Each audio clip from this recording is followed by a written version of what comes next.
This is the first terrace right behind me and where I'm standing on. From here we have a view over the second terrace. I'll move out of the shot, which looks way higher from here than this looks down from up there. It is strange, but looks amazing. Right over here you also have those huge volcanic basaltic rocks. This one is extremely nicely shaped. This has 6 sides.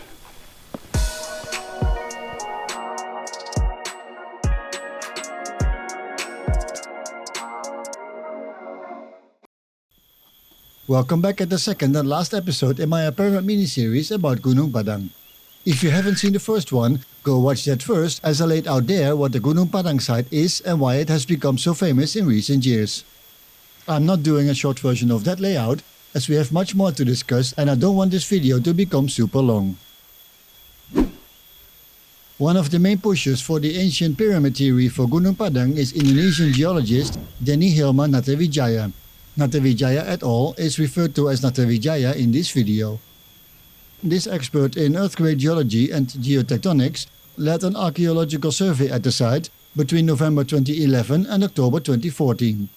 He worked with Graham Hancock on an episode of Ancient Apocalypse a decade later, still trying to sell his theory. The surveys held back in the days were done by manual excavations as well as excavation with the use of heavy equipment, which is seen as improper as it might destroy cultural layers and other artifacts that aren't directly visible. A number of sampling holes were also drilled at several locations to be able to determine the age of the structure inside the assumed pyramid. It was during this survey that he concluded that the ancient pyramid consisted of 3 separate layers that were each from different eras. Radiocarbon dating done on organic material found near the top shows that this level dates back to 1000 to 2000 BCE. A second layer, consisting of pieces of stone columns with a size of up to 1 meter, was dated between 5000 and 6000 BCE. The third layer below that was dated between 16,000 and 27,000 BCE. More on the how and why later in this video. Important note here is that it's not known whether the materials tested were actually the result of human activity, which is of course paramount to back up any claim Natawidjaja makes that this site is a man-made structure dating back that far. Dating random layers of soil will obviously lead to results like described above, but in no way mean they are related to human activity around that time. This is also confirmed by a petition of a group of 34 Indonesian archaeologists and geologists made directly after the study was released by Natawidjaja. Outside complaining about the lack of scientific norms during the research done at the site of Gunung Padang, there also is clear pushback about the actual age. Indonesian volcanologist Sutikno Bronto has stated that whatever is visible at the current site is merely an echo of an extinct volcano. He also claims that the ancient human-made cement found at the site is not unique to this location, nor is it man-made. It is said to be a byproduct of natural processes. The group does not, however, dispute the age of the top layers and they claim that it's the largest megalithic structure in Southeast Asia discovered to date. I realize I've been walking into my own shot for quite a while. Let's change up the batteries and head over to level 5.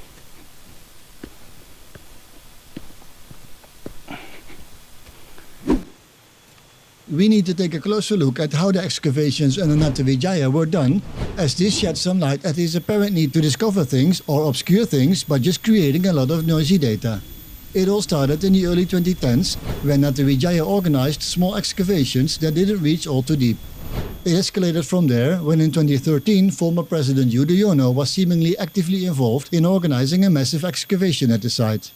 This was the trigger for Natawidjaja to organize this at a massive scale, but lacking the needed quality to have basic protections in place. Natawidjaja organized a massive dig by volunteers that didn't have any experience nor were understanding of the importance of preservation.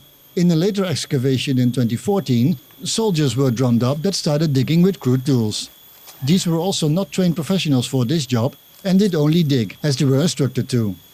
More than once, the practices of Natawidjaja were called into question and basically ignored or waved away by him, probably with the idea that he already got presidential approval and the money to go with that.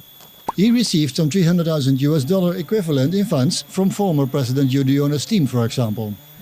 The head of the West Java Archaeological Center, Desril Riva Santi, stated that the dig never should have taken place in the form it did, as it was doing permanent damage to the site. Tools used were improper, as were the methods. Because of this, Shanti herself has banned any future excavations from using the crude tools used under Natawidjaja. While Natawidjaja claimed huge successes during his dig, there hasn't been any large-scale follow-up since, further indicating that people familiar with the facts aren't willing to have Natawidjaja do any more damage to this beautiful historic site. Because facts still are that this site is thousands of years old and spans multiple civilizations. That's something that should be kept in mind at all times. That's the steep stairs from there. It says so. To get there we have to walk around. I'll do that shortly. From here you can indeed see it's pretty steep. Look. That's the steep stairs, oh my god. Ancient Apocalypse is a 2022 Netflix series presented by Graham Hancock, in which he argues that an ancient Ice Age civilization was destroyed by cataclysmic events, while some of the survivors taught later generations of hunter-gatherers to build all kinds of monumental structures and also introduced agriculture. This is done with the side of blaming archaeologists of covering up evidence of this to make the story more compelling. Almost a decade after the surveys held on the Gunung Padang site, Natawidjaja published a new research article titled Geoarchaeological Prospecting of the Gunung Padang Buried Prehistoric Pyramid in West Java, Indonesia.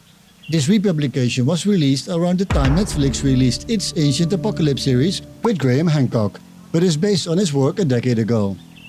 In this new article, Natawidjaja basically repeats his earlier claims made a decade ago without providing any new evidence of these findings. He maintains that the entire hill is a man-made structure built over several millennia. Even the covering up of the entire structure was apparently done by humans, where it is acknowledged that there are many processes like weathering, sedimentation and the tropical climate that can effectively conceal ancient remains. The most bold and interesting claim by Hancock and Natawidjaja is that there are chambers in this ancient pyramid. And when you put chambers and pyramids in one sentence, you will get attention from a lot of people, so that's why they did. But is there a chamber? I mean, this survey was done over a decade ago. If there was a proper chamber, they would have excavated it by now, right? Well, we have tomography scans for that. Similar to a CT scan you get in a hospital, this scan is merely imaging by sections using any kind of penetrating wave. These waves are different for humans and soil, of course, but the result is the same. We can look inside something that we can't lay bare. When we take a look at the imaging that has been compiled, you can clearly see the chamber they want you to see. Reality is that there isn't a real chamber. There only is a difference in density, which is explained as a chamber or tunnel. But it gets worse. In the episode named Once There Was a Flood, in the Ancient Apocalypse series, they will show you an image on which you can clearly see the words chamber and artificial wall, with an arrow pointing at two slightly blue vertical lines. These lines seem to be sharper than the rest of the image, which might be a sign. But this specific image did not originate from Natawidjaja's research article, while other images you see in the same shot are in it.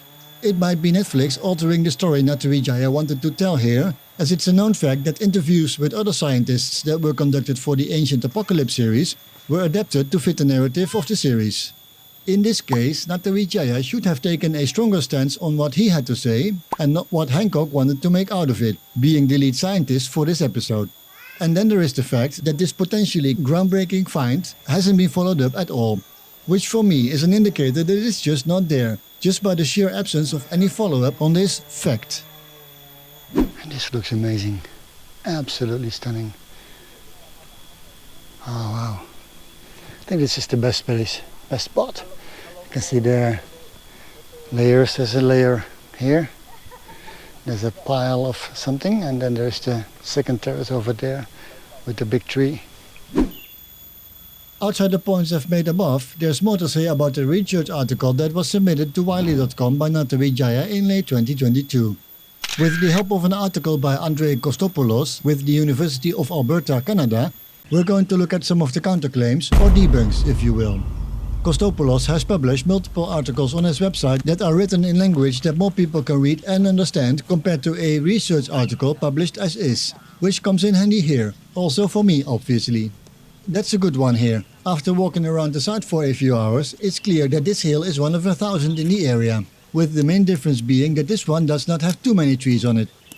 Because there are terraces, Cutting down trees is of all ages, and trees still standing around here aren't hundreds of years old, so you can't use that as a comparison. These columnar rocks that look like carefully crafted stone also don't prove too much, as they are hundreds of thousands to millions of years old and do form naturally. Outside not being unique to this single hill, it is also not uncommon to see these columns scattered around, although those beautiful natural formations where they are all standing up are much nicer. Add this to my earlier words about the so-called chamber they have found, where I stated that it wasn't a chamber, especially not a man-made one as is clearly claimed by both Natawidjaja and Hancock in the Netflix series. In theory, it could technically be a void, as magma chimneys can leave behind a void after an eruption has subsided. If this happened a long time ago, which is the case for this volcano, it's perfectly possible that natural erosion, and what most people would simply call the passing of time, in general caused that space to be filled up completely, partially or not at all, if it was probably sealed off at the top. Again, no apparent effort was made to investigate this further. More attention should be given to it. It could be the breakthrough Hancock needs for his ancient apocalypse story, of course. But if it's not a man-made chamber but something else like a volcanic void, even that would be very spectacular on itself. I can easily see a new tourist attraction from that natural feature alone if properly done. I have been here for just short of 3 hours. Amazing sight. Extremely quiet.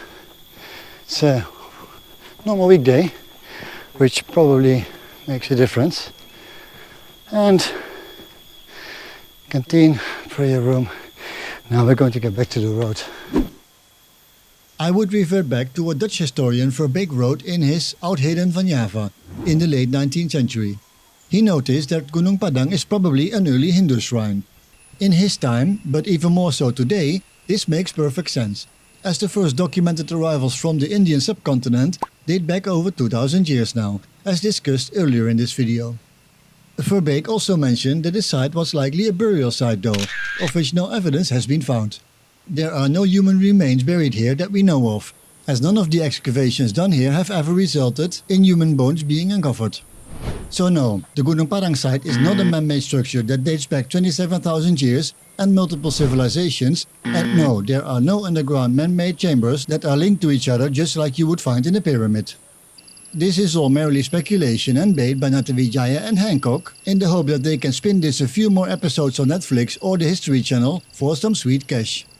And apparently they succeeded in doing so, although I suspect the big winner is Hancock here, not Natawidjaja, as he only featured in the very first episode of Ancient Apocalypse. But if you're ever in the area, make sure to stop by at the Gunung Padang site. It's not the easiest of destinations, as it still takes a few hours by car if traveling from Jakarta, but it's certainly one of the most impressive things you will see if you're interested in ancient history. Once you have made it to the parking area, make sure to put on your hiking shoes and possibly bring a walking stick or cane, as the way up is only one: stairs. The only option you get is to use the steep stairs that were constructed earlier, or the newer easy stairs, which is still several hundred steps of natural stone, but with the added gazebo here and there for you to catch your breath. One thing is certain, it might not be a 27,000-year-old site built by a lost civilization. It is for sure a site that deserves further investigation, as there are quite some signs it's pretty darn old. On top of that, once you're here, you get a bit of that fresh mountain air that you won't find in Jakarta. Don't forget to bring your sunblock and an umbrella though, as at an altitude of just below 1000 meters above sea level and much less polluted skies, the sun burns you faster here, but a rainstorm might just break out above you, especially during the wet monsoon.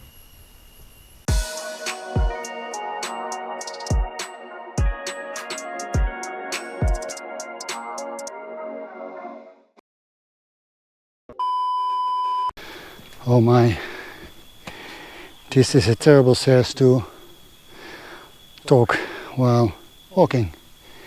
Let's get down.